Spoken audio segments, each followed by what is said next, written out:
back from colleagues, they managed to swear in Escudero as presiding officer of the Senate Impeachment Court. Sir, please raise your right hand and repeat after me. I, Francis Chis G. Escudero, Solemnly swear solemnly swear that in all things appertaining to that in all things appertaining to the trial of the impeachment of the trial of the impeachment of Vice President Sara Zimmerman Duterte, now pending, now pending, I will do impartial justice according to the Constitution according to the Constitution and laws of the Philippines. and laws of the Philippines. So help me God. But that was it for one day. Little did they know, day two would explode into a war of words with senator judges split down the line. At the center of the chaos, the Duterte bloc. As expected, Duterte's allies tried to strike down the complaint. Senator Ronald De La Rosa questioned if the 20th Congress even has the power to move forward with the case. In view of its constitutional infirmities and question on the jurisdiction and authority of the 20th Congress, the verified impeachment complaint against Vice President Sara Zimmerman Duterte be dismissed. The Senate, without convening ito impeachment court, is not prohibited from dismissing the impeachment case, Mr. President. But Escudero stood his ground, saying they could only act on dismissal once the Senate formally convenes as an impeachment court. So, one by one, senators donned red robes and took their oath as judges. But not everyone suited up. Senators Robin Padilla, Amy Marcos, and Cynthia Villar stood out, refusing to wear their robes. Villar said she didn't get one fitted, Padilla saying his didn't fit, while Amy Marcos said she didn't have one. The move drew flack from the House prosecutor, saying it showed a lack of discipline. I do not know the reason why some of the senator judges refuse to wear their robes. Di po ba? So that's a matter of discipline within the Senate or within the impeachment court. Bahala na po yung presiding judge na magdisiplina sa kanila. After a formal oath, De La Rosa renewed his motion to jump the complaint, but the minority fought back fiercely. The motion actually is unconstitutional in the opinion of this representation. Sole power. So, ibig sabihin ng sole power, tayo lang ang may kapangyarihan, ang Senado lamang ang may kapangyarihan na mag-try and decide. So, litisin ang isang impeachment case at hatulan, desisyonan.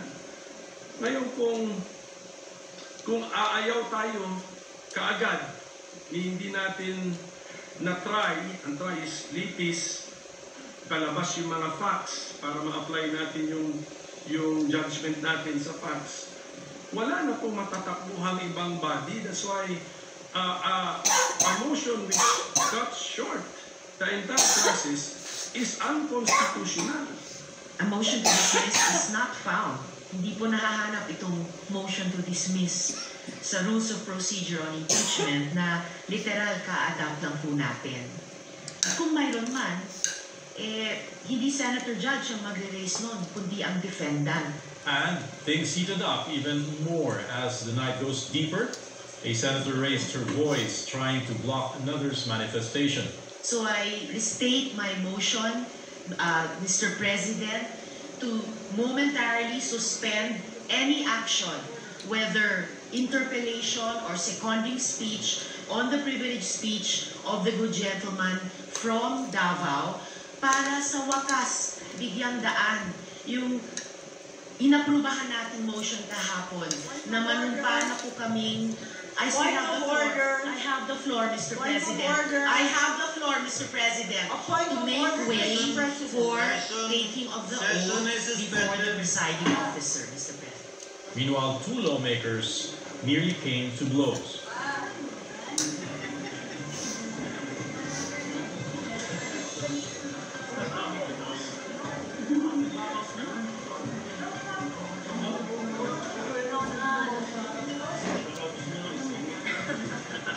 There was also a fiery exchange between Minority Leader Coco Pimentel and Duterte ally Bongo.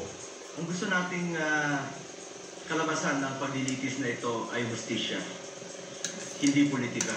Ang importante sa ating mga kababayan ay may pagkain sa kanilang hapagkainan.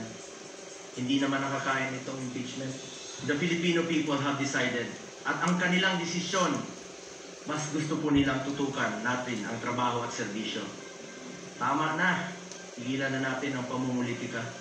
Ang tanong nila kung makakain ba daw itong impeachment process, pero marami namang bagay sa buhay na importante rin na hindi nahahawakan, tulad ng hustisya. Trying to cool things down, Senator Alan Peter Cayetano offered a compromise. Instead of killing the trial, he proposed sending the complaint back to the House for clarification. I move to amend the motion of Senator De La Rosa